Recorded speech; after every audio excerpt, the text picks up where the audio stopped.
Hello guys and welcome to another PTS video. This time I'm going to be looking at the Wardens and the Warden Tanks specifically and the Polar Wind skill. Now this skill has been reduced, so it now heals for 20% less. They've reduced the heal down by 20%. So if we take a little look at the tooltip, it's going to heal instantly for 6,246 and an additional 755 health every 1 second over 5 seconds. And if we compare that to the live server, on the tooltip on the live server, we've got a heal, an instant heal of 7881, and then an additional 915 health every 1 second. So there is quite a big difference between the two.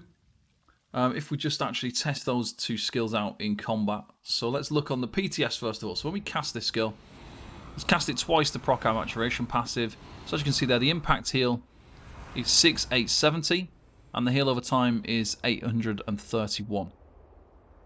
This is on the PTS.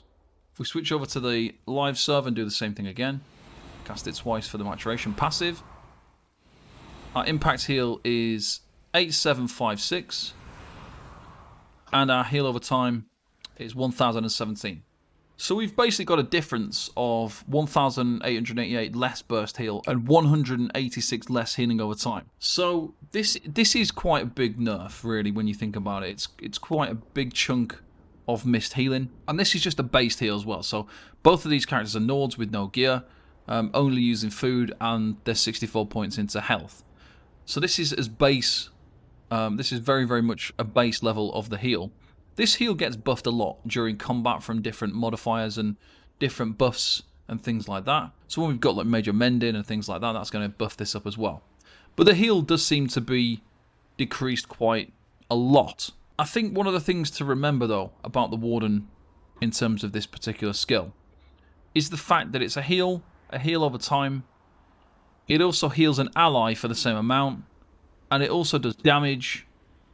So it's a very busy skill. It's got a lot of aspects to this skill, and it's probably a bit overpowered, and it probably was always a bit overpowered in the way that it was functioning. The fact that you can heal yourself and somebody else for a huge amount makes it very, very strong. It's a heal over time. It does frost damage, so if you're trying to maintain brittle as well, this is another thing that can help with maintaining your minor brittle and your chilled effect. So there's just a lot going on within this skill compared to like every other class. Like you've got a Dragon Knight, they've got green Dragon Blood, which provides a burst heal, but it's also minor vitality. You've got like a sorcerer with the Clamfear, and that's just a burst heal. So like, this has got a lot going on. The fact that it heals somebody else makes it probably a bit too strong. But now, I think this kind of brings it in line with other classes. I don't think this is making the Warden any worse of a tank. I think their tanking capabilities are going to be pretty much exactly the same. The burst heal from this was extremely strong, and it's still a strong heal now. Another reason why the Warden heal is so strong is because there's no negative impact from casting it early. So like, you can cast this at any stage to gain any amount of health that you need. Compared to like a Dragon Knight, where the earlier you cast it with the more health that you've got, the less impact that it has, the less valuable it is. With a Warden, if you're missing 20% of your health, you can cast it and you're going to get a full heal no matter what. Whereas on a DK, you would get a considerably less heal when you're casting Green Dragon Blood at 80%. So there's no kind of negative implications from casting Polar Wind early. It obviously just potentially creates sustain issues. If you were casting it too much and too early, you would like get into those problems with sustain. Now, if we compare the Warden heal to, let's say, the Clamfear from a Sorcerer tank. So let's have a look at the tooltip for a Sorcerer tank. So the Clamfear heals you for 9,836. So quite a huge difference between the two. However, when you consider the live server, that 9,836 is compared to the live server's Warden heal of 8,756. They're very similar. However, the Warden heals another person. I think that's something that we've got to consider is maybe a reason why it's being nerfed. Is because like the Sorcerer heals its pair and themselves for that big heal. The Warden is healing 2 people essentially for that time, and is also getting heal over time. So I can understand the nerf purely because you're not just healing yourself, you're healing other people, you're healing over time. There's so many heals coming in that it needed to be nerfed, I think. But it's not going to impact the usefulness of Warden. If you need a Warden in your group, if you need the Warden's buffs and the things that it can provide, then you're still going to need them. And the Warden is not going to get much worse by this change, I don't think. The heal is still going to be good. When you've got other things impacting that heal, it's still going to be a big heal. When you're in combat, it's still going to be a big heal. When it crits, it's still going to crit for a good couple of thousand more, making it even stronger. So I don't think it's too much to worry about in terms of the nerf to Polar Wind. It is going to be a little bit tricky because the healing has been reduced. However, it's still going to be a good heal, and it's still going to be possible to use them. And it's still superior to things like the Templar, who still don't have that like big burst heal on command. Like you're not relying just on heals over time like the Templar or the Nightblade. You have got that ability to just hit it and you get a nice boost of healing. Right, so we're going to look at the Warden's healing. What I'm going to do first, I'm going to look at the comparison between the Warden and the DK, so you can look at how much impact difference there is.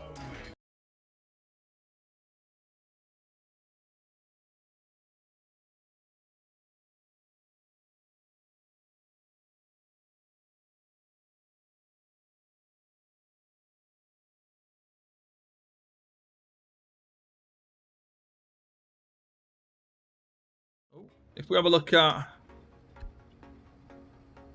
CMX, right, here we go, healing.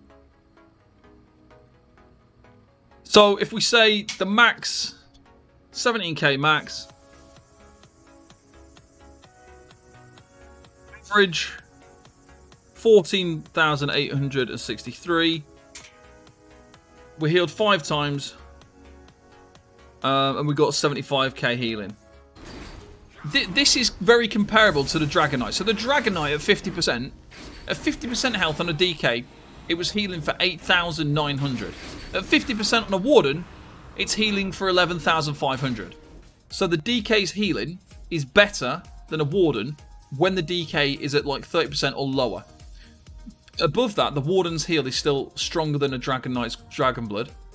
Your healing output on a Warden is is better than the Dragon Knight, above 30%, but you've also got the heal over time and you heal somebody else. On a DK, you don't heal anybody else. You're just healing yourself.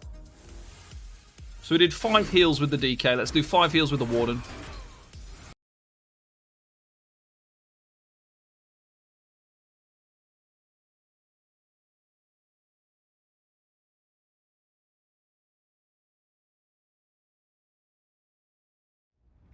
So 5 heals. So the healing output, the DK with 5 heals averaged out in total 75k.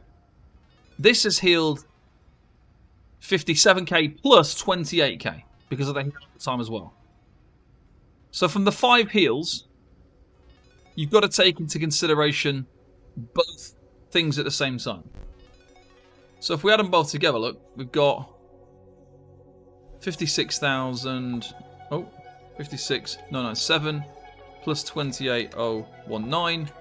That's 85. That's 10k more healing than the DK. And you've also got to look at the fact that, so if we compare the numbers, right, the max heal on the DK was 70,206. The average heal on the DK was 14,863. We took 5 heals on both characters, and we did 10k more healing overall with 5 heals on a Warden than we did on a DK. So there's definitely not an issue with the Warden's heals. The Warden's healing is still better than a Dragon Knight. So anyone who's like concerned about the Warden tanks, the Warden's healing, it's absolutely fine. There's nothing wrong with it whatsoever. Because like we say, we just did the same thing. We've compared the healing between DK and Warden, and the Warden surpasses it quite comfortably, mainly because of the extra hot. Like, it did a max of 2,101 healing over, like, per second. It's average at 1,500 nearly per second. So the burst plus the heal over time is still strong and nothing to worry about for sure. Okay, so that's everything, guys. Thank you all for watching, and I'll see you next time. Bye-bye for now.